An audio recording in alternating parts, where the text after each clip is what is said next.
Alors, depuis quelque temps, on assiste à une résurgence des termes et des concepts de Gramsci dans l'espace politique, dans l'espace médiatique.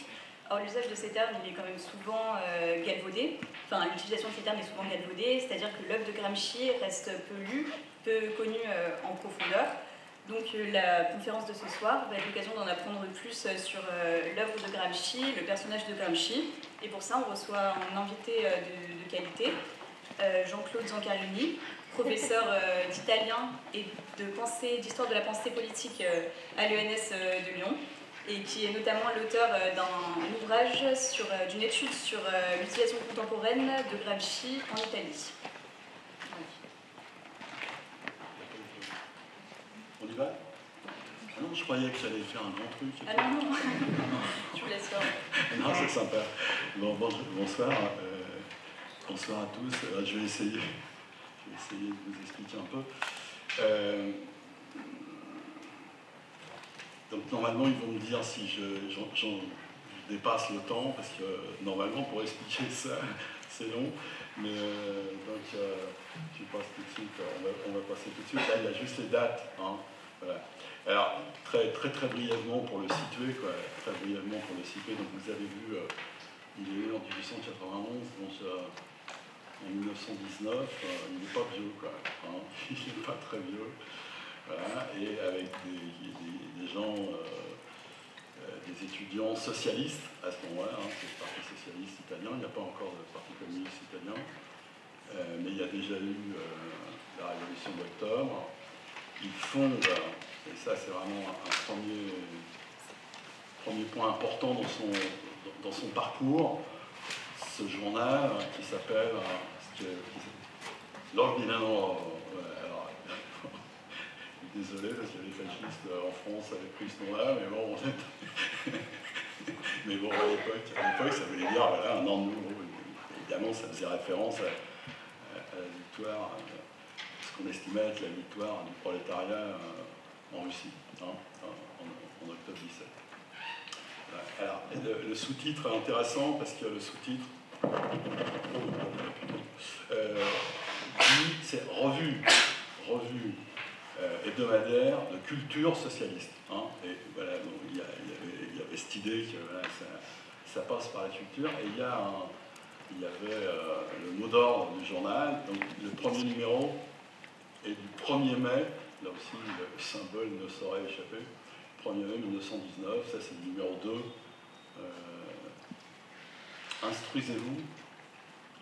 Alors, c'est à garder tel quel, le mot d'ordre. Instruisez-vous, parce que nous aurons besoin de toute notre intelligence. Donc, on voit bien que dans la culture, il y a cette idée de l'instruction, la pédagogie, etc. Donc, il y a ça dès le départ.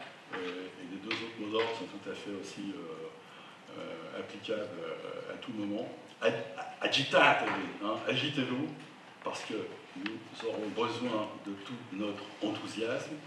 Et troisième point, c'est plus difficile à comprendre ce que ça veut dire à l'heure actuelle, où les questions des partis, des organisations est un peu plus complexe. Organisez-vous, parce que nous aurons besoin de toute notre force. Hein. Instruisez-vous, agitez-vous, organisez-vous. Donc, voilà le point de départ. Donc à ce moment-là, lui et ses jeunes camarades de Turin sont à Turin, hein, et ils jouent un rôle important dans le cadre d'un mouvement important pour l'histoire de l'Italie, hein, mais qui ne va pas réussir à prendre le pouvoir, mais qui est donc tout un mouvement qu'on appelle les 2 années rouges, il Biennio Rosso, et en particulier à Turin avec l'occupation des usines, et en particulier la Fiat, etc., mais pas seulement. Et bon, voilà, simplement, en gros, ce mouvement dure 1919-1920, à partir de 21, ça bouge un petit peu différemment, c'est moins net, et il en tire une idée qui est extrêmement importante et qui est, pour ceux qui connaissent un peu la tradition du marxisme orthodoxe, dont on va voir que vous verrez tout de suite que c'est quelque chose qui est décalé par rapport à la tradition. Hein, donc je vous ai mis une citation des cahiers de prison. Q, ça veut dire quaderni, hein, c'est le cahier de croix. Et donc le numéro du paragraphe 48, négliger et pire encore, mépriser les mouvements que l'on nomme spontanés, c'est-à-dire renoncer à leur donner une direction consciente, à les élever à un plan supérieur en les insérant dans la politique, peut avoir souvent des conséquences très sérieuses et graves. Et donc ça, c'est vraiment un point de départ qui va rester, c'est l'idée que c'est du mouvement social hein, que partent les choses. Hein, l'idée de l'agitation, le deuxième point du mot d'ordre, agitatum. Il faut concevoir que les mouvements spontanés, il ne faut pas les mépriser, il ne faut pas les négliger. Parce que sinon, on renonce. Alors, on verra que la question de l'hégémonie est complètement liée à cette question-là. Hein, à cette question-là. C'est-à-dire du départ des mouvements spontanés. Alors, quelques éléments comme ça rapides hein, pour que vous ayez une idée de qui c'était.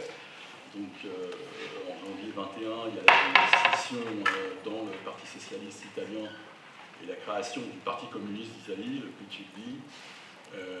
Gramsci est là, il est dans le comité central du Parti communiste d'Italie, qui est dirigé par quelqu'un qui s'appelle Borghi, voilà, qui est le chef de la fraction abstentionniste du Parti socialiste.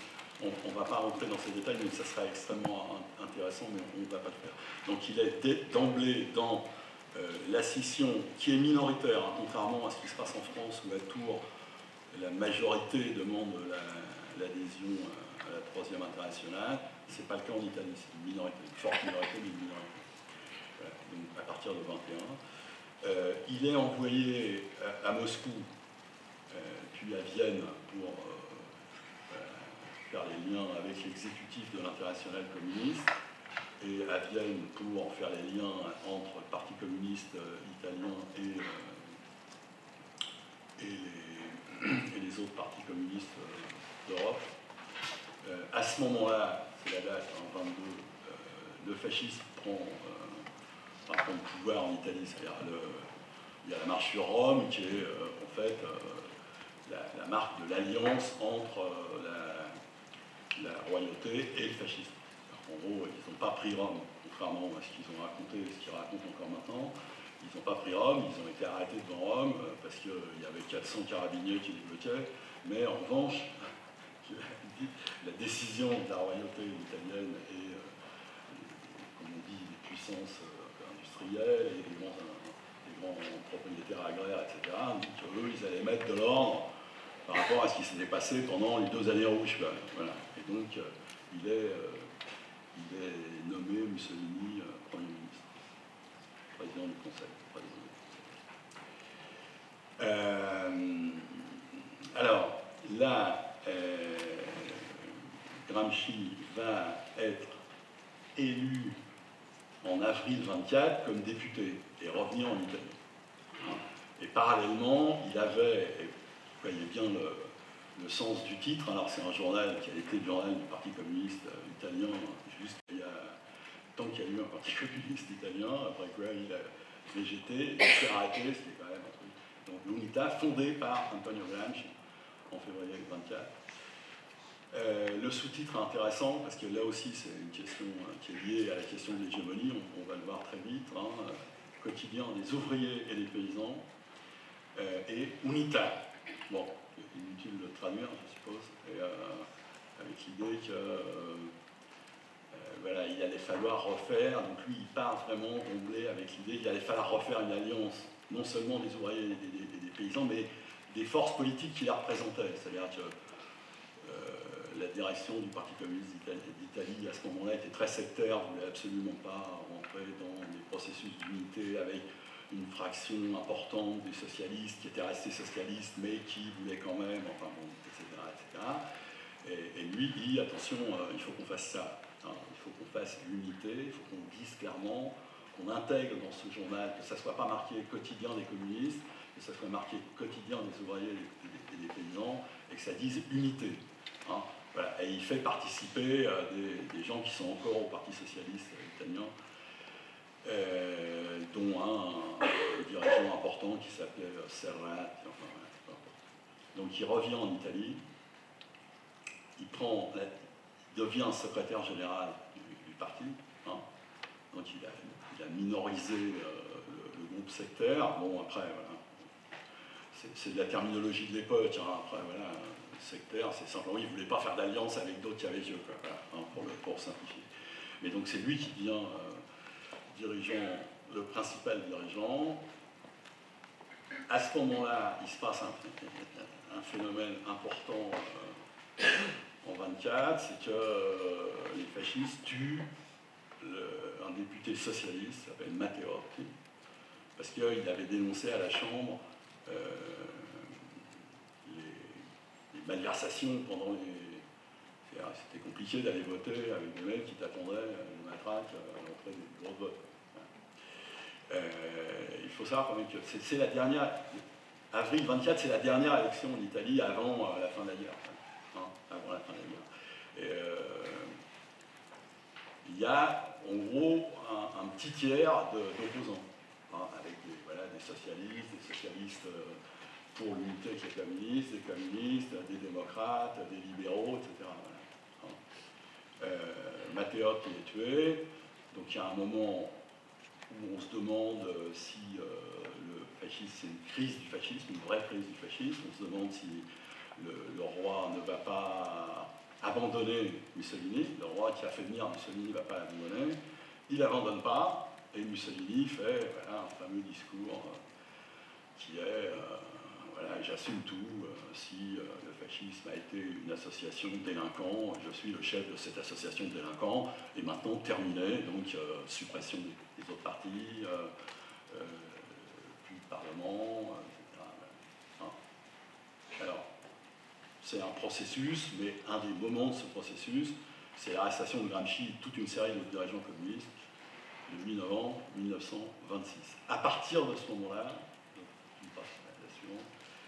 à partir de ce moment-là, il va être en prison, jusqu'à sa mort. Alors, voilà, jusqu'à un mois avant sa mort. Voilà. Hein. À ce moment-là, il sera en liberté conditionnelle, et ensuite, il est en liberté absolue 4 jours avant de mourir. Hein. Il est mort, on ne peut pas dire qu'il est mort en prison, il n'est pas mort en prison. Il est mort dans la clinique où il était encore surveillé quelques jours auparavant. Voilà. Alors, donc 1926-1937. On va voir après, donc il n'aura l'autorisation d'écrire en prison qu'à partir de 1929. Hein. Donc pendant fin 26, 27, 28, tout ce qu'il fait, tout ce qu'il peut écrire, c'est une fois par semaine, il peut écrire dans sa famille. Voilà. Donc on a des lettres. Hein, mais on n'a pas de texte théorique. On a des éléments théoriques dans des lettres, mais on n'a pas. Alors, avant ce moment d'arrestation, voilà, la première fois où apparaît l'idée d'hégémonie dans un texte de Gramsci est dans le journal dont on vient de parler, dans l'article qui s'appelle Chef. Hein. Qu'est-ce que c'est un chef? Bon, c'est Lénine, c'est pour la mort de Lénine. C'est donc un article consacré à la figure de Lénine, où apparaît ce concept pour la première fois, et vous voyez comment il apparaît, l'idée de l'hégémonie du prolétariat, précisément parce qu'elle est conçue historiquement et concrètement, a amené avec elle la nécessité de rechercher à la classe ouvrière un allié. Le bolchevisme a trouvé cet allié dans la masse des paysans pauvres. Le paysan ne peut pas conquérir la terre sans l'aide de l'ouvrier. L'ouvrier ne peut pas renverser le capitalisme sans l'aide du paysan. Donc l'hégémonie, le point de départ, hein, c'est pas un concept dans le marxisme. Hein. On a quelques éléments de présence du terme dans les textes de Lénine, en particulier à partir de 1921, c'est-à-dire de la mise en place de ce que Lénine appelait une retraite nécessaire, qui était la nouvelle politique économique, hein, la NEP. Voilà. C'est à ce moment-là que Lénine emploie l'idée que voilà, l'hégémonie du prolétariat, ça veut dire alliance. Hein, et pourquoi il dit ça? C'est qu'en 1918, ils ont failli perdre le pouvoir parce qu'il y a eu les paysans ne voulaient pas donner leur ravitaillement pour pour les villes, et qu'ils ont dû faire, stricto sensu, c'est comme ça que ça s'appelle dans l'histoire, la guerre du blé, c'est-à-dire envoyer des gens avec des fusils, réquisitionner le blé chez les paysans. Et pour justifier la nette en 1921, qu'il appelle vraiment, il dit vraiment le terme retraite, c'est une retraite, mais nécessaire, et qui risque de durer un certain temps. Il va durer longtemps, parce que on ne peut plus se mettre dans la situation où on a été en 1918, où on a failli voilà, reperdre le pouvoir qu'on venait de gagner. Hein. Et alors, ce qui est intéressant dans la... Je vais pas lire tous les textes, hein, on va les parcourir comme ça, mais il y a des moments où vous serez obligé de me croire sans avoir le texte sous les yeux. C'est la question des alliances, et ça veut dire hein, qu'il faut que le prolétariat renonce à une position qu'il appelle, lui, corporatiste, mais ça c'est aussi de la terminologie léninienne. Hein. À savoir, ouais, c'est-à-dire, il ne faut pas... C'était un des points de désaccord avec la ligne de l'opposition de gauche, en particulier de Trotsky, sur le fait que, certes, les netmen, c'est-à-dire les commerçants qui vont faire le lien entre les paysans et les ouvriers, qui vont gagner de l'argent, etc., que peut-être même les ouvriers, si on fait la révolution, vont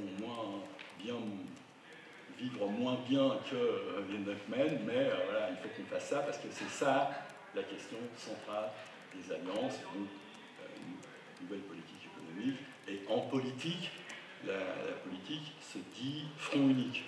Hein, et c'est une politique de l'international, donc qui va rester jusqu'au 6e congrès de l'international, où on repassera qui est en 28, on passera à une politique dite classe contre classe. Hein, et une politique qui dira les socialistes sont nos ennemis au même titre que les fascistes sont nos ennemis. Et qui va rester jusqu'à 1934. Entre-temps, il y aura eu la victoire du nazisme en Allemagne. Hein. Le résultat de la ligne, classe contre classe, c'est ça. Alors, juste avant l'arrestation de Gramsci, il y a deux textes importants qu'il écrit, qui montrent qu'il a une position très spécifique par rapport à ce qui est en train de se passer dans l'international et dans le PC russe. Hein. Il écrit une lettre en tant que secrétaire général du PTB au comité central du Parti communiste russe, et il dit: vous êtes en train de faire une erreur. Je commence à expliquer à Staline qu'il est en train de faire une erreur, c'est mal barré. Mais enfin bon, voilà. Attention, la violence de votre passion pour les problèmes russes est en train de vous faire perdre de vue les intérêts du prolétariat international. Hein. Et puis il y a toute une série de trucs sur, voilà, il ne faut pas... vous êtes à l'intérieur du parti, le monde entier vous a regardé, etc. Vous êtes un espoir pour le prolétariat international. Si vous vous liquidez entre vous, si vous ne résolvez pas les contradictions à l'intérieur du Parti communiste russe de façon avec la discussion, le débat, etc., mais avec l'exclusion et la violence et la coercition, voilà, vous ne serez pas compris par le prolétariat international. Et sur quoi il appuie ça? Voilà, c'est là que c'est intéressant, parce qu'il dit que la mise en question des intérêts du prolétariat international sont liés au fait que ça touche le principe et la pratique de l'hégémonie du prolétariat, les rapports fondamentaux d'alliance entre ouvriers et paysans, et il explique dans le texte que c'est précisément parce que cette question de l'hégémonie du prolétariat, sous la forme d'une alliance entre le prolétariat et en particulier entre le prolétariat et la paysannerie, et en particulier en Italie, avec le processus de Risorgimento qui a fait qu'en gros le sud est la colonie du nord, hein, et que c'est le nord qui a industrialisé, et le sud totalement paysan et pas industrialisé, et bien si on remet en question la possibilité de l'alliance, eh bien voilà, ça n'ira pas. Alors, en même temps, c'est vraiment pas du tout un hasard que ça soit en même temps, il écrit un texte qui sera publié plus tardivement, hein. Il sera publié alors quand il sera en prison, au moment où il sera déjà en prison, qui s'appelle « Les notes sur le problème méridional et la position à ce propos des partis communistes, socialistes et démocrates ».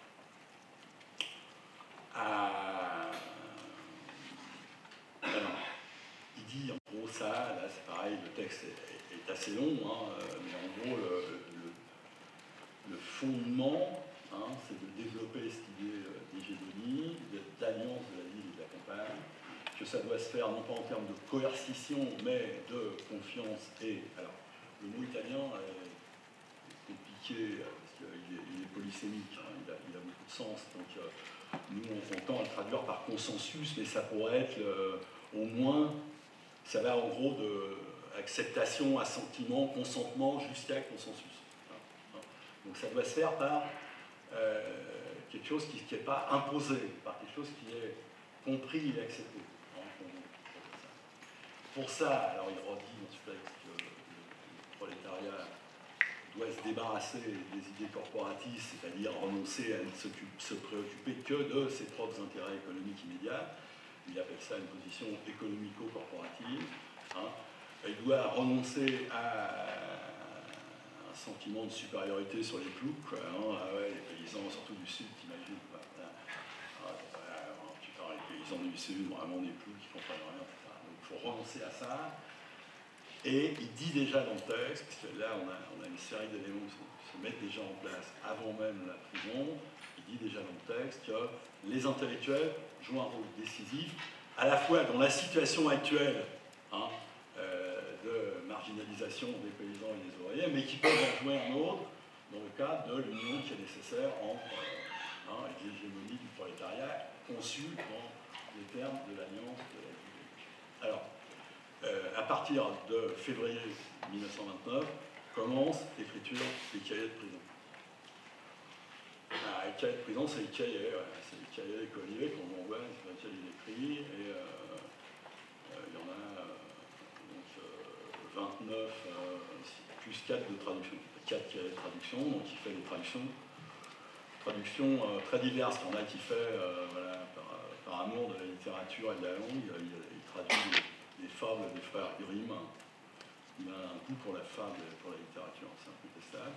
Il y a des traductions de linguistique, et puis il y a les traductions de Marx. Il traduit une anthologie de textes de Marx, dont des textes qui reviendront tout le temps et qu'il faut avoir en tête quand on lit, qui sont en particulier les thèses sur Feuerbach, hein, dans lequel il trouve, dans la 11e thèse, l'idée de l'union nécessaire et absolue de la pratique et de la théorie, hein, la fameuse thèse, les philosophes ont jusqu'à maintenant interprété le monde, il s'agit maintenant de le transformer, hein, la thèse 11, et la préface de 1859 de la critique de l'économie politique, dans laquelle Marx explique la question des rapports de production en contradiction avec le développement des forces productives, et quand ça rentre en contradiction, à ce moment-là commence une période de bouleversement, etc. Voilà. Donc voilà, que lui interprète de façon très intéressante. Bon, en gros, à la fin du parcours, parce que c'est un parcours, les cahiers, c'est problématique pour ça, parce que c'est un parcours de pensée en cours et qui ne se conclut pas, parce qu'il meurt. Avant de mourir, il se retrouve dans un tel état à partir de juin 1935, il a hâte d'écrire les cahiers. Hein, donc en fait, il y a 6 ans d'écriture.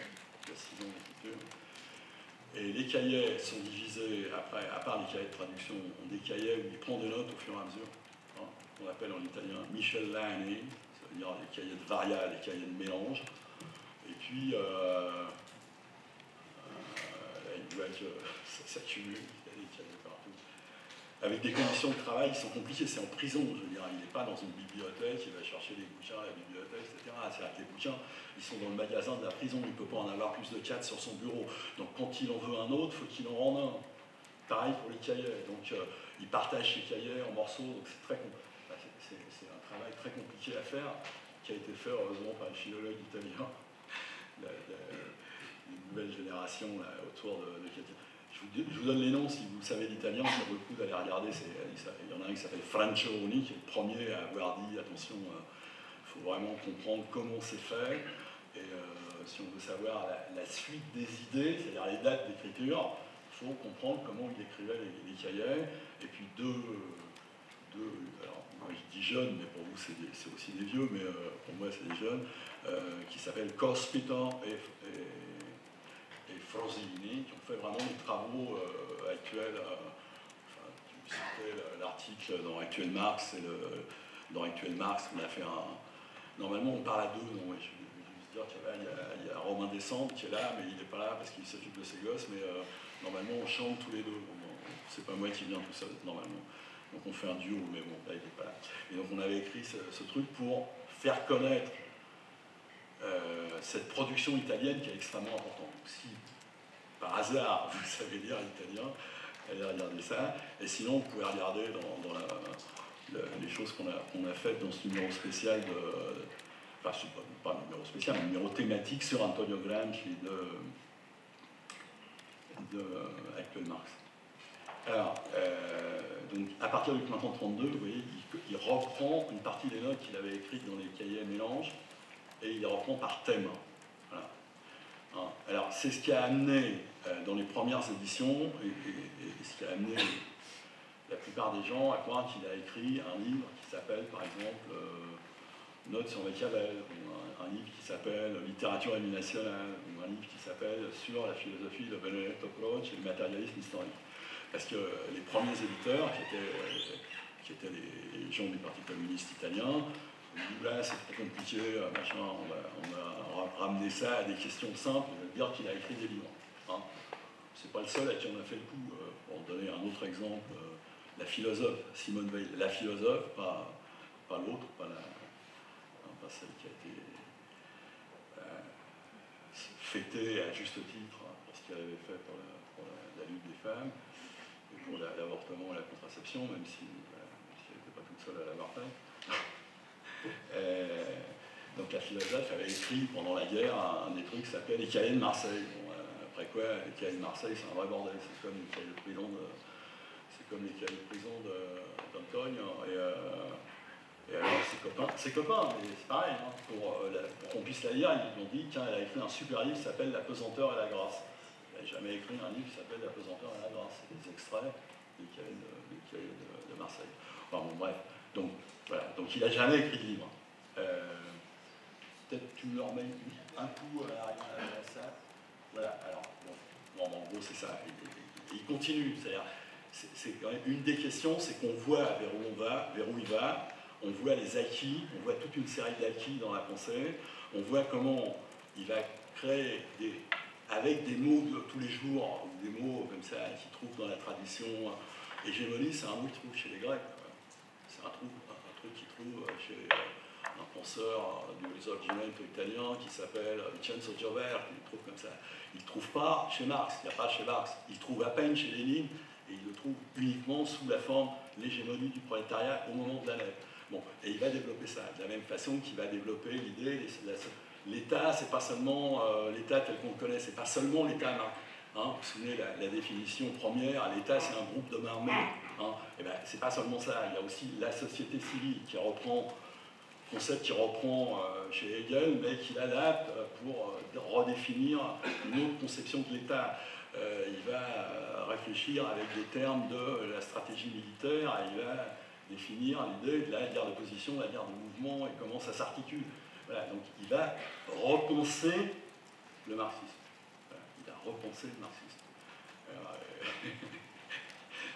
C'est une révision, enfin une révision, c'est pas le bon mot, c'est vraiment une relecture du marxisme. Voilà. Bon. Alors, vas-y.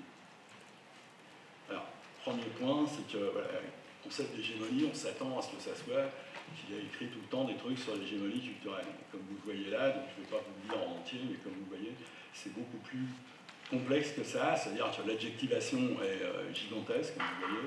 Hein. Alors, politique, c'est tout le temps, hein. Parce qu'il n'y a pas de rupture entre le politique et le culturel. Alors, il n'y a pas de culturel pur. Hein. Alors, et vous voyez le truc moral et politique, intellectuel et moral, typo-politique. culturel, évidemment, mais c'est pas très fréquent. Hein. Voilà. Et de la même façon, il va l'associer hein, comme génitif d'un certain nombre de substantifs. Alors, action, activité, voilà. Appareil, l'appareil d'hégémonie, les appareils d'hégémonie, en général plutôt au pluriel. Hein. Qu'est-ce que c'est les appareils d'hégémonie, les endroits où se fabrique l'hégémonie. Voilà. Et donc on peut dire que le sens léniniste de départ, c'est vraiment le point de départ. Il reste tout le temps, c'est-à-dire que l'hégémonie, c'est la question des alliances, ça reste tout le temps, hein, c'est une question d'alliance. Voilà. Mais après, c'est plus compliqué qu'entre ouvriers et paysans. Hein. Et les intellectuels, ils jouent un rôle déterminant, hein, un rôle important. Mais avec une définition des intellectuels qui est tout à fait, qui lui est tout à fait spécifique, et qui, malheureusement, c'est le même mot, mais malheureusement n'a rien à voir, enfin n'a rien à voir, n'a qu'une partie à voir avec ce que nous on entend par intellectuel. Hein. Donc voilà, donc on a avec ce type qui ne va pas jusqu'au... finit pas, il ne fait pas de livre, on a des fragments, on a une pensée qui se déroule. Hein. On a une pensée qui se déroule, et il dit ça, lui, dans une note où il parle de comment il faut faire pour comprendre Marx. Et il dit ça, il dit en gros, attention, se méfier des morceaux choisis et essayer de retrouver plutôt, il y a une très belle phrase pour dire ça, il ritmo del pensiero in sviluppo, hein, le rythme de la pensée tel qu'elle se développe, dans son développement. Voilà, donc trouver les leitmotifs, quoi. Trouver les leitmotifs, et c'est ça qu'il faut faire, hein, parce qu'on a une pensée qui se développe. Hein. Alors, voilà. Le premier texte, là, on va en lire, regarder un certain nombre de passages qui est très très long. C'est un texte donc, de février-mars 1930.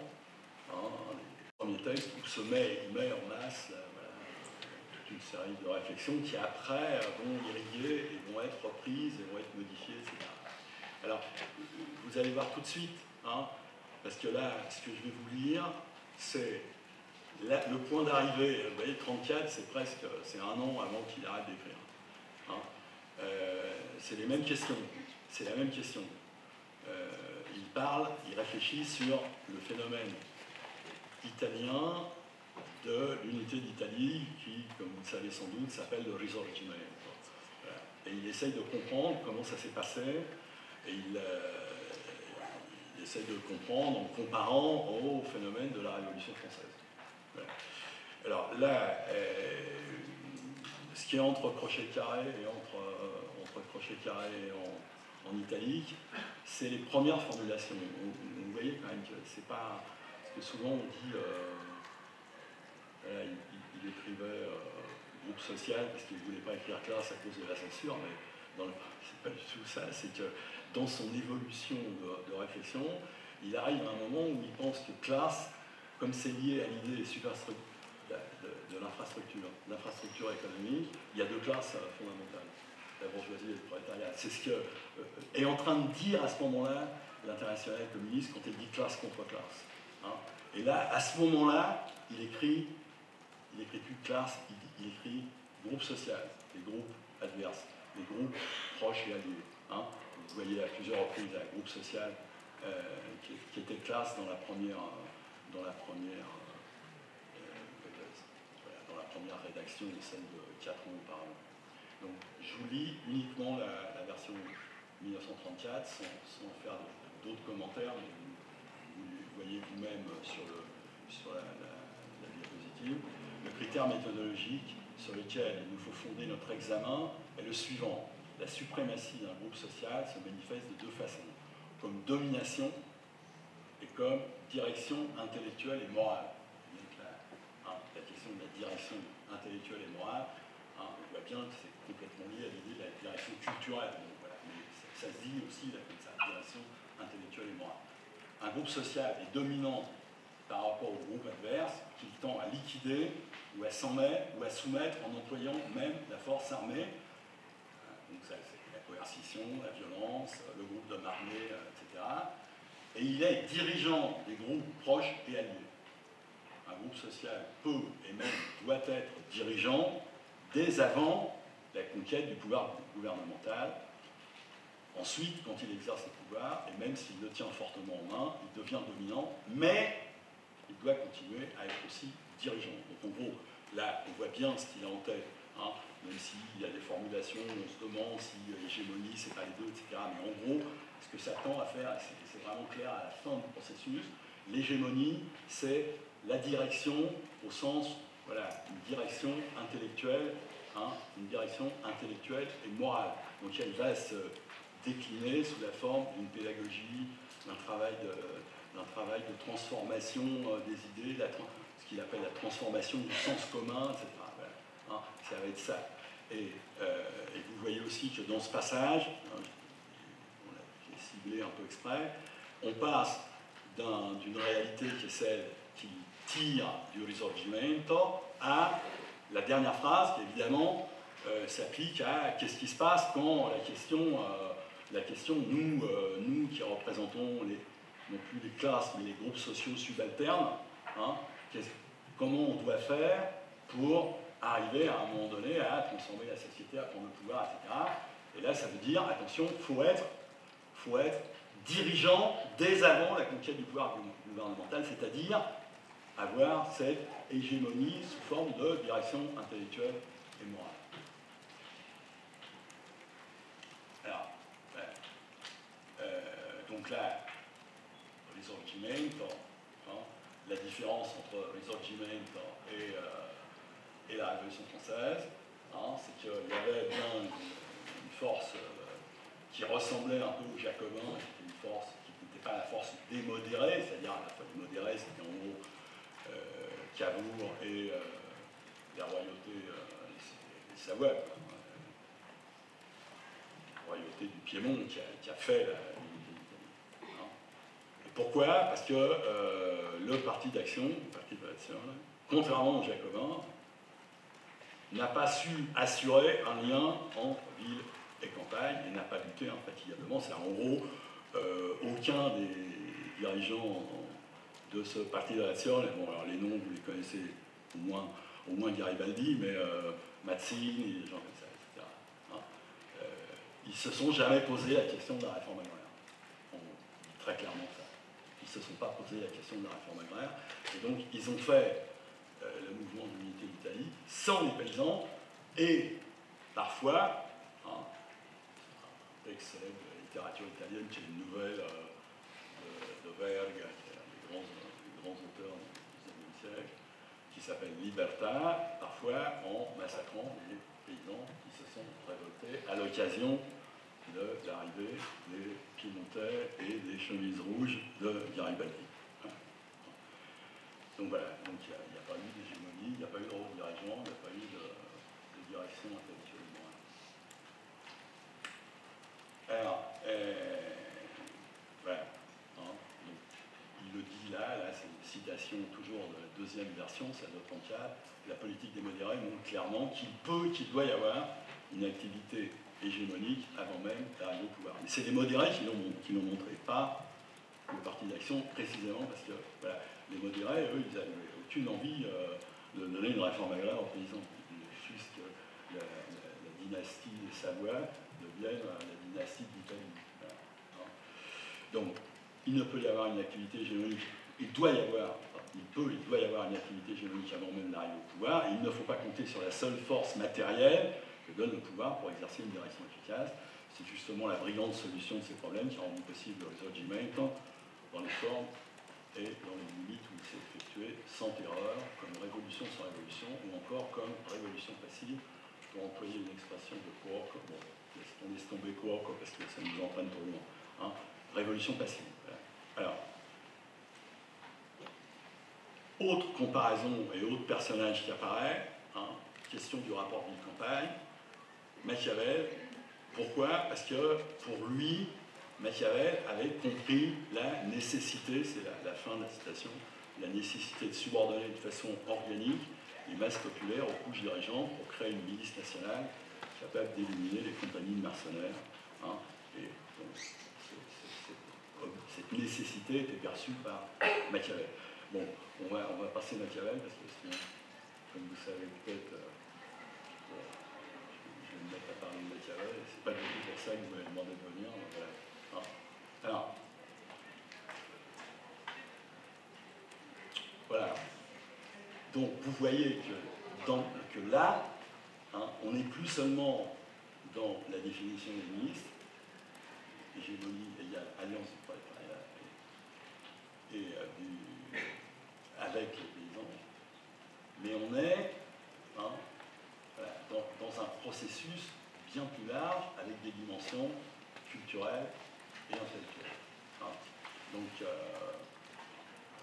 c'est là qu'il commence à parler d'éducation et de pédagogie comme pratique concrète de construction de l'hégémonie. Voilà. Donc, on va passer parce que sinon on n'y arrivera jamais. Alors là, il faudrait que je vous passe ça, je vous le montre pour que vous sachiez que ça existe. Je vous ai dit tout à l'heure, ça vient un peu de Lénine, enfin ça vient de Lénine, ça vient pas du tout de Marx, et de toute la tradition. Il n'y a rien dans la tradition marxiste entre Marx et le Lénine de la NEP, il n'y a rien. Donc il y a Lénine de la NEP, il y a des choses qu'il a trouvées dans Risorgimento, et en particulier un auteur qui s'appelle Vincenzo Gioberti, et puis il y a des choses qu'il trouve dans sa formation de linguiste, de linguistique historique. Alors je vous traduis juste ce paragraphe là, qui est un des tout derniers qu'il a écrit. Vous voyez, c'est Printemps 35, il arrête d'écrire en juin 35. Chaque fois qu'affleure d'une façon ou de l'autre la question de la langue, question de quelle langue on parle, quelle langue il faut parler, et en Italie c'est une question de très longue durée. Voilà. Cela signifie que s'impose une série d'autres problèmes. Deux points. La formation et l'élargissement de la classe dirigeante. La nécessité d'établir des rapports plus intimes et sûrs entre les groupes dirigeants et la masse populaire nationale. C'est-à-dire la nécessité de réorganiser l'hégémonie culturelle. Donc là, vous voyez que là, à ce stade de la pensée, hégémonie politique, hégémonie culturelle, hégémonie linguistique. Donc on va passer sur celui-là parce que là, ça devient un peu compliqué. On passe aussi sur celui-là. Enfin non, attends, on va juste dire ça, c'est que là, sur les... Non, mais vous savez bien comment on fait, on se dit, il faut absolument que je dise ça, etc. Et puis après, on se dit, putain, tu dis ça, on est là jusqu'à demain matin, peut-être qu'ils ont faim, ils vont me jeter des trucs, etc. Donc j'essaye d'aller un peu plus vite. Non, ça c'est, voilà les trucs. Alors vous voyez, appliquer là à foyer d'irradiation des innovations linguistiques, les trucs sont les appareils, c'est les appareils d'hégémonie. C'est ça les appareils d'hégémonie. Voilà. L'école, les journaux, les écrivains, le théâtre, la radio, le cinéma sonore qui vient de commencer, la radio, les réunions, etc. Les relations de conversation entre les différentes couches de la population, fondamentales. On ne se parle plus entre différentes couches de la population. Voilà. Donc, ça, c'est fondamental pour le développement de l'hégémonie, de la même façon que c'est fondamental pour l'hégémonie linguistique, pour développer une langue qui soit commune à tous. Voilà. Donc ça, quand même dire cela. Donc, je ne les dis pas parce que vous êtes assez grand pour dire tout ça. Mais, alors, un autre point important, c'est qu'à un moment donné,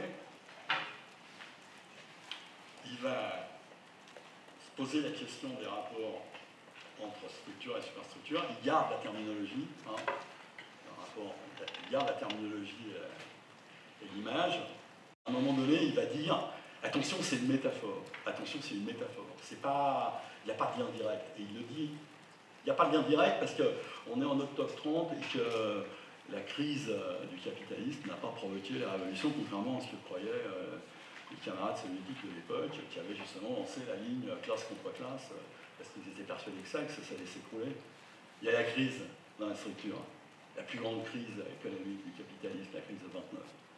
Eh bien non, ça ne se fait pas. Parce que rien ne se fait de façon déterminée, rien ne se fait de façon mécaniste.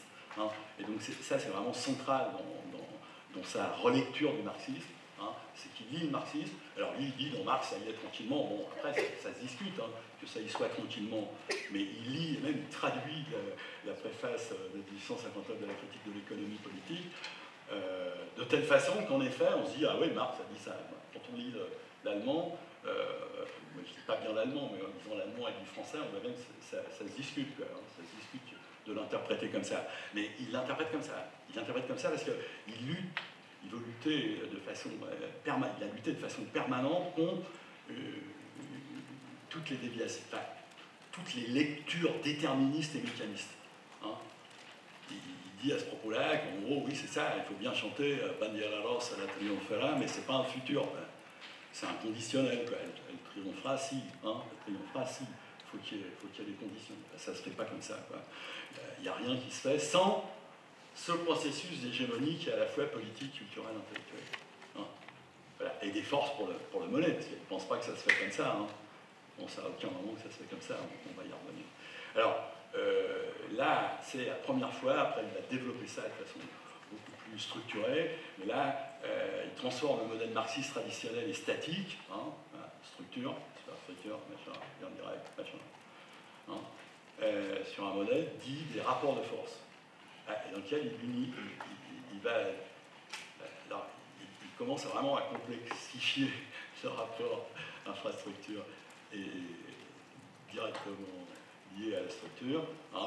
Alors il y a un premier moment qui est lié à la structure, c'est en gros s'il n'y a pas de capitalisme, tu ne peux pas te poser la question du moment où les rapports de production bloquent l'essor des forces productives. Bon, il faut qu'il y ait le capitalisme contre le féodalisme, c'est une autre réalité. Donc, voilà. Deuxième moment, c'est le rapport des forces politiques, voilà. Et là on va y revenir. Et il y a un troisième moment qui est le rapport des forces militaires, parce qu'à un moment donné, les mecs ne vont pas s'en aller en disant salut, on vous donne les clés des usines, au revoir, je reviens. Non, mais c'est même pas la peine, je ne reviendrai pas, au revoir. Bon. Donc il y a un rapport de force militaire à un moment donné. Hein. C'est pas parce qu'il a relu le marxisme qu'il n'est pas resté fondamentalement sur des idées comme ça de transformation qui peut, à des certains moments, doit être violente de la société. Hein. Bon, on y reviendra.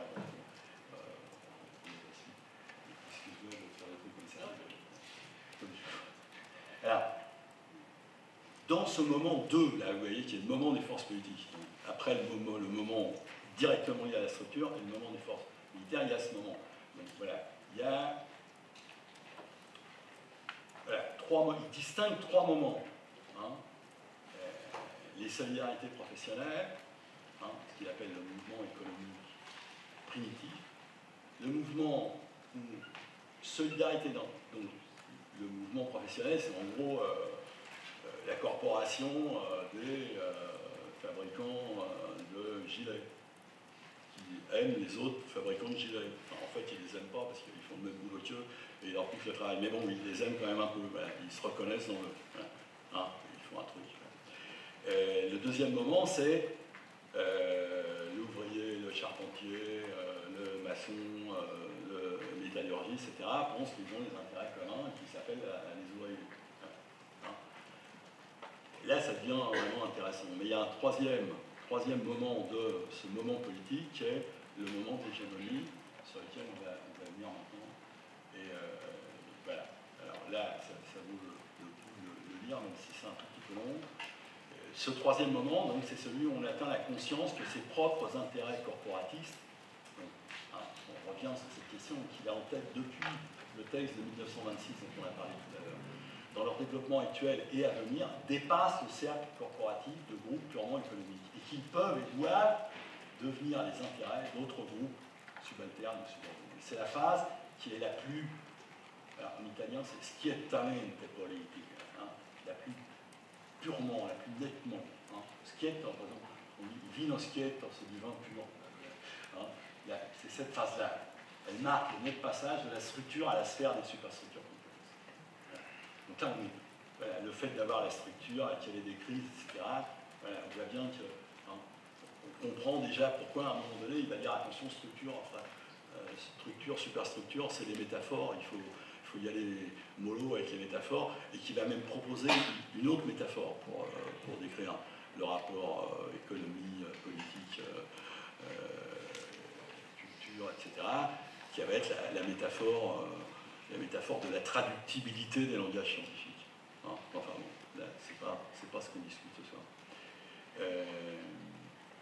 Alors, la phase où les idéologies qui ont germé précédemment entrent en contact et s'opposent jusqu'à ce qu'une seule d'entre elles, ou au moins une seule de leurs combinaisons, tende à prévaloir, à s'imposer, à se diffuser sur toute l'ère, déterminant non seulement son unité économique et politique, mais aussi son unité intellectuelle et morale. C'est plutôt ce syntagme-là, intellectuel et moral, plutôt que culturel qui l'emploie. Il y a aussi culturel, ça. Il y a après voilà, une réforme intellectuelle et morale, c'est ça qu'on doit faire. Sur un plan non corporatif, mais universel, d'hégémonie d'un regroupement social fondamental sur les regroupements subordonnés. Donc ça veut dire qu'à un moment donné, peut se développer ce processus de l'hégémonie qui va faire qu'on va avoir un groupe qui aura atteint une unité intellectuelle et morale au-delà des intérêts purement économiques et des intérêts corporatifs. Voilà. Donc ça c'est vraiment un moment important. Alors, voilà, donc 10 minutes, un quart d'heure, un quart d'heure. Là, je vais abandonner là, en gros, le parcours sur l'hégémonie, on a à peu près fait, évidemment, il faudrait prendre plus de temps, rentrer plus dans les textes, etc. Mais en gros, on l'a fait. Et maintenant, on va voir toute une série de choses qui se relient à la question de l'hégémonie et qui sont bougées dans l'interprétation globale par la question de l'hégémonie. Alors, il y a une lettre qui fait le point, parce qu'il y a à peu près, donc ce qui est en gras, c'est les harmoniques. C'est les harmoniques, c'est les trucs qui fonctionnent avec, etc. Et il écrit, c'est sa belle-sœur. Il est marié à une Russe qu'il a connue quand, vous savez, j'étais à Moscou, et paf, l'amour, la séduit. Ça va, il n'a jamais vu son deuxième fils, par exemple. Enfin, bon, bref, je ne vais pas rentrer dans des trucs comme ça, parce que moi, j'aime beaucoup le côté, comme ça, perso, quoi. Enfin, le personnage, quoi, qui est quelqu'un qui tranche avec beaucoup des personnages de la tradition communiste. Quoi. Enfin bref, c'est sa belle-sœur qui vit en Italie et c'est elle. Alors, il lui écrit, elle l'envoie à un autre, un gars qui est un grand économiste italien, mais qui travaille en Angleterre, qui est un ami de Keynes, etc. Un ami de Wittgenstein, enfin il est à Cambridge et tout, il fait le mec super. Mais en fait, c'est un communiste. Ça arrive, et il fait le lien avec le Parti communiste en exil. Donc en fait, quand il écrit à sa belle-sœur, il sait que, alors elle va envoyer à sa famille en Sardaigne, elle va envoyer à la famille, à sa femme, à ses enfants, s'il a 2 enfants, dont un qu'il n'a jamais vu, l'autre qu'il a vu 3 mois, enfin bref. Mais qu'elle va aussi l'envoyer à Zraf, qui va donner des indications bibliographiques, qui va faire envoyer des livres, etc. Voilà, comme si c'était, voilà, c'est pur intellectuel, donc Fachy ne se rend pas forcément complètement compte du fait qu'il est en lien avec Togliatti et le Parti communiste d'Italie, mais aussi d'une certaine façon avec, il y a des trucs qui mettent du temps, mais qui reviennent du Parti communiste italien, par Zraf à Tagne, et Tagne, à un moment donné, il dit, tu devras écrire, là, c'est un des trucs là, parce que là, ils viennent de lui écrire, écoute, ça fait une bonne année que tu nous dis que tu vas nous envoyer un texte sur les intellectuels, ça serait bien que tu nous l'envoies, et que le texte commence comme ça, et en fait, il ne va pas l'envoyer parce qu'il ne peut pas. Il a commencé un cahier où il y avait vaguement l'idée de le faire sortir, etc., mais voilà, il ne le laisse pas, à un moment donné, il bloque les choses parce qu'il se rend compte qu'il envoie des choses, etc., qui pourraient, s'ils ne veulent absolument pas qu'à l'étranger paraissent des trucs de Gramsci. Le premier truc qui est paru, c'était en 1930, le texte, les notes sur le problème méridional, c'est paru en France dans la revue théorique du Parti communiste en exil, et là, ils font très très grave, ils ne veulent absolument pas laisser sortir le truc. Alors, il répond à ça. L'étude que j'ai faite sur les intellectuels est très vaste, et je ne crois pas qu'il existe en Italie de livres sur les sujets, donc vous avez passé des trucs, mais en gros, il dit, c'est bon, il faudrait, il y a une bibliothèque, etc., j'en ai pas. L'autre va insister, il y a quand même, 10 pages, en Guadeloupe 10 pages. D'ailleurs, là ça nous concerne, ça concerne les liens avec la question de l'hégémonie. J'élargis beaucoup la notion intellectuelle, et je ne me limite pas à la notion courante qui ne s'applique qu'aux grands intellectuels. Cette étude amène aussi à préciser quelque peu le concept d'État. Alors, premier truc, les intellectuels. Nouvelle conception des intellectuels. On va y revenir après. Deuxième truc, préciser quelque peu le concept d'État. Ça prendra un nouveau concept d'État. Hein. Par quoi on entend alors l'État par lequel on entend d'ordinaire la société politique, parenthèse, ou dictature, ou appareil coercitif pour adapter les masses populaires au type de production et l'économie sous une époque donnée. Donc c'est comme ça qu'on l'entend habituellement, le groupe d'hommes armés, hein, le groupe d'hommes armés de la tradition Marx-Engels, et non, et ça c'est sa définition, et non l'équilibre entre la société politique et la société civile, parenthèse, ou hégémonie d'un groupe social, vous voyez, pas classe, mais groupe social, sur la société nationale dans son entier, exercée au moyen d'organisations dites privées, comme l'Église, les syndicats, les écoles, etc. Et puis toute la liste qu'on a vue tout à l'heure, les journaux, les trucs, le cinéma sonore, les trucs. Et c'est justement, alors, intellectuel, nouvelle conception de l'État, lien entre société civile et les intellectuels, parce que c'est justement dans la société civile qu'opèrent les intellectuels. Benedetto Croce, par exemple, une espèce de pape laïque, c'est un instrument très efficace d'hégémonie, donc pour les autres, hein, même si, selon les cas, il peut lui arriver de se trouver en opposition avec tel gouvernement, etc. Lien avec l'histoire de l'Italie et Machiavel et la question du caractère populaire national, c'est un autre concept qu'il va développer. Hein. Cette conception du rôle des intellectuels éclaire, selon moi, la raison, ou une des raisons, de la chute des communes médiévales, c'est-à-dire du gouvernement d'une classe économique qui n'a pas su, hein, donc les marchands des grandes villes marchandes de l'Italie, Florence, Venise, Gênes, etc. Du gouvernement d'une classe économique qui n'a pas su se créer sa propre catégorie d'intellectuels, et donc c'est appuyé sur les intellectuels qui existaient, c'était les prêtres, c'est les intellectuels de l'Église. Hein. Ils ont laissé les intellectuels de l'Église être des intellectuels hégémoniques, hein. Qui formaient l'hégémonie. N'ayant pas su se créer sa propre catégorie intellectuelle, ils n'ont pas su exercer une hégémonie. Hein. Ils n'ont pas exercé une hégémonie, mais seuls, hein, et ils ont exercé une dictature. Voilà. Les intellectuels italiens, alors, raison, les intellectuels italiens n'avaient pas un caractère populaire national, parce qu'ils n'avaient pas su le faire, fin du Moyen-Âge, Renaissance, etc. Mais ils avaient un caractère cosmopolite sur le modèle de l'Église, et ils étaient indifférents. Les communes furent donc un État corporatif qui ne réussit pas à dépasser ce stade. Hein, vous vous rappelez les trucs, économico-corporatif, il faut que tu l'État, il y a un stade ultérieur, rejetant le corporatisme pour. Et ne réussirent pas à devenir un État intégral, société politique et société civile, dictature et hégémonie. Et cet État intégral, il estime que Machiavel le proposait en vain, lequel, à travers de l'organisation de l'armée, voulait organiser l'hégémonie de la ville de la campagne. Ce pourquoi on peut l'appeler le premier jacobin italien. Hein, là, vous avez tout.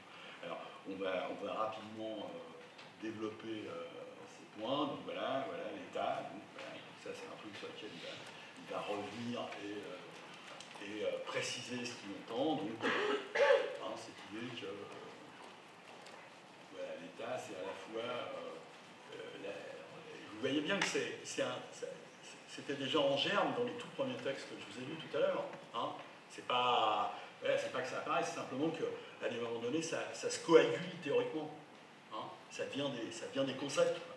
À un moment donné, c'est des intuitions, puis à des moments donnés, ça tend à devenir les concepts. Hein. Donc, société civile, je vous lis d'abord celui de 1930, que j'aurais dû mettre en premier, mais il faut distinguer la société civile comme l'entend Hegel, et dans le sens dans lequel elle est souvent utilisée dans ses notes, c'est-à-dire dans le sens d'hégémonie politique et culturelle. Donc on retrouve, c'est un bloc, c'est l'hégémonie politique et culturelle d'un groupe social sur la société entière comme contenu éthique de l'État.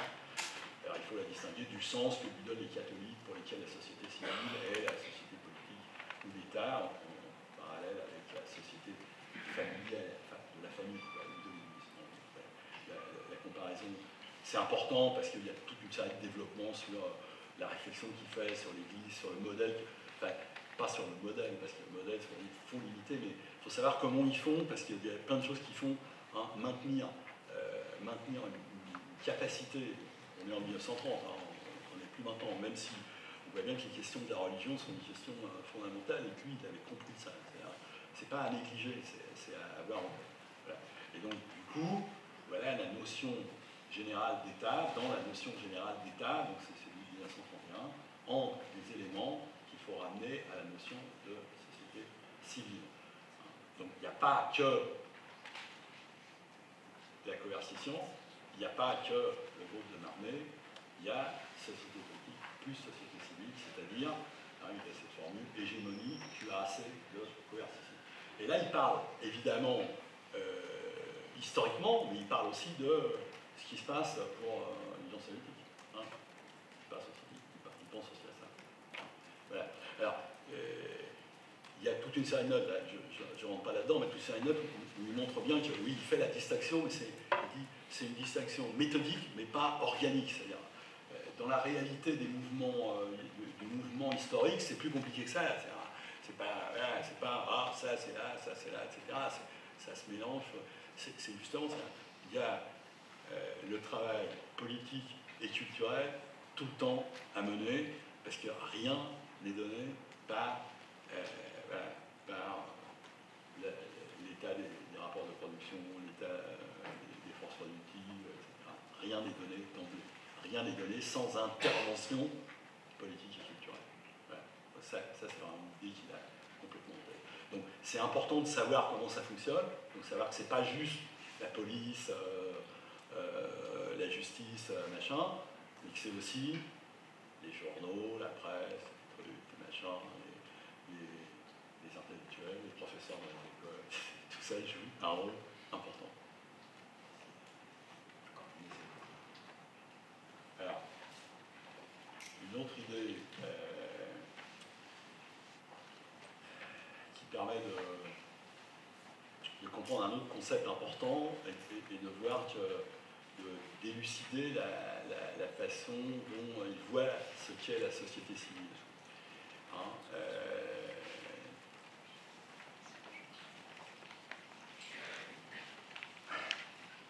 Bon, Illich, c'est Lénine, évidemment. Vladimir Illich, Ulyanov, Lénine. Donc là, il dit quelque chose qui est extrêmement importante. Évidemment, là, il y aura tout le débat avec les positions de Trotsky, etc., qui fait, avec les positions de Trotsky, de Rosa Luxembourg, etc. Il dit en gros, voilà, il me semble que Illich avait compris qu'il fallait un changement de la guerre de mouvement, appliquée victorieusement en Orient en 1917, à la guerre de position, qui était la seule possible en Occident. Alors, c'est des concepts militaires. La question, c'est que, voilà, qu'est-ce que ça veut dire en politique? Comment on traduit ça en politique, quoi? C'est ça la question qu'il essaie de se poser. C'est-à-dire, il se dit que voilà, c'était possible de gagner purement militairement par une guerre de mouvement, c'est la prise du palais d'hiver. Et puis après la guerre pour empêcher les forces blanches et les forces occidentales de reprendre le pays. Et ce qui est intéressant, c'est qu'il dit en gros, on va prendre que la fin, même il y a des choses vraiment importantes qu'il faudrait commenter, mais en Orient, donc en Russie en 1917, l'État étant tout, la société civile était primitive et gélatineuse. En gros, tu prends l'État et t'es bon, après, il va falloir te sortir les tripes, parce qu'il y a les autres, ils ne vont pas te laisser longtemps, ils vont venir, voilà. Mais ils l'ont fait, donc voilà. Mais en Occident, on n'a jamais eu cette situation-là. Et il dit, en Occident, et on le reprend maintenant, en Occident, entre État et société civile, il y avait un juste rapport, et dans un État branlant, on découvrait aussitôt une robuste structure de la société civile. L'État n'était qu'une tranchée avancée, il continue la métaphore militaire, derrière laquelle se trouvait une robuste chaîne de forteresses et de casemates. Et alors, là, vous voyez, la dernière fois, le dernier bout, hein, je ne l'ai pas mis en gras, mais j'aurais dû le mettre en gras, mais après, tout aurait été en gras, parce que c'est tout important. Je ne l'ai pas mis. Plus ou moins d'un État à l'autre, 100 ans. Hein, en Italie, c'est pas pareil qu'en Allemagne, c'est pas pareil qu'en France, etc. Mais c'est justement ce qui demandait une attentive reconnaissance de caractère national. L'idée, c'est ça. Hein. Vous voyez, si vous revenez au milieu de la citation, hein, le seul point, Kulich n'eut pas le temps d'approfondir sa formule. Hein, et vous voyez juste après, la tâche fondamentale était nationale. Reconnaître le terrain, déterminer ce que sont les événements. C'est-à-dire que le travail politique, c'est ça. C'est capable de voir c'est quoi la situation, comment elle se détermine, etc. Et d'agir avec l'idée de constituer l'hégémonie. Alors, après, il y en a encore 25. Voilà. Non, ça s'arrête là. Hein, c'est la dernière. Bon, c'est un peu ramassé la fin. Alors, il faut un instrument pour ça. Et je ne peux pas terminer ce parcours beaucoup trop rapide et beaucoup trop sommaire, mais enfin qui, j'espère, vous a donné une idée un peu de l'évolution de la pensée de Gramsci. Il faut un instrument pour mettre en place cette hégémonie, disons, politique et intellectuelle, politique et culturelle, politique et morale. Hein. Tout ça va ensemble. On a bien vu que tout ça allait ensemble. Hein. On n'est plus seulement dans le cadre de l'alliance, hein, de deux classes, et que c'est beaucoup plus complexe et beaucoup plus, d'une façon beaucoup plus intéressante. Et là, c'est le cahier de la politique, c'est un cahier de 1932, hein, le cahier 13, commencé en 32, et que la note 1, elle est de 1932, où il va faire, c'est le cahier sur la politique et sur Machiavel, parce que Machiavel, comme on l'a vu, c'est le maître de pensée politique de tout le monde, hein, de tout le monde. Et ça a été des classes dirigeantes, mais ça peut l'être aussi des classes subalternes. Et d'où cette idée d'écrire un livre et d'avoir un groupe qu'il appelle un parti politique, qui soit comme un prince moderne. Parce que ce qu'il voit dans le livre de Machiavel, le prince, il voit ça en particulier, ça, c'était balèze parce que personne à son époque l'avait vu. Attends, il y a quand même beaucoup de monde qui l'a vu depuis, mais en particulier, parce que lui, il a vu que le sens, et en particulier le dernier chapitre du Prince, c'est ça, c'est l'idée de voilà, une armée qui relie la ville à la campagne, hein, et qui a un rôle à jouer pour l'unification de l'Italie, ou au moins d'une partie de l'Italie, etc. Et en tout cas, cette capacité à ne pas être soumise à des forces étrangères. Il le lit comme ça, et très justement, et il dit, voilà, là maintenant, ce dont on a besoin, c'est d'un prince moderne, dit parfois moderno principe ou nuovo principe, mais bon, c'est la même idée, hein, qui a à la fois un programme et en même temps un groupe, un parti. Hein. Et il y a cette formulation qui dit ça, qui dit qu'en gros, ce qu'il faudra faire, c'est la formation d'une volonté collective nationale populaire dont le prince moderne est en même temps l'organisateur et l'expression active et opérante. Donc, formation d'une volonté collective nationale populaire et réforme intellectuelle et morale. La réforme intellectuelle et morale, vous avez compris, hein, c'est l'idée que voilà, on part avec ce qu'on a, quoi. On part avec ce qu'on a, on fait un travail permanent. Hein. C'est intéressant qu'il ait mis cette phrase, conversation entre des couches sociales différentes. Ça dit ça. Alors, beaucoup d'autres choses qu'il faudra aller voir pour regarder de près comment il entend ça, mais vous voyez, cette formulation est extrêmement nette. Tout rapport d'hégémonie est nécessairement un rapport pédagogique. À partir du moment où tu dis que le rapport d'hégémonie n'est pas un rapport de coercition, n'est pas un rapport de force, n'est pas un rapport de violence, tu dis c'est un rapport pédagogique. Alors évidemment, tu as à voir avec les intellectuels, etc. Je n'ai pas défini ce que c'était les intellectuels pour lui, mais là, si vous me le demandez gentiment, je vous expliquerai. Mais si vous avez faim, ça sera une autre fois. Deuxième idée, volonté collective nationale populaire, l'imagination qu'on... Vous voyez ce qu'il dit, le prince de Machiavel pourrait être étudié comme une exemplification historique du mythe sorélien. Je suppose que vous n'avez aucune idée du mythe sorélien, mais en gros, le mythe sorélien, c'est la grève générale.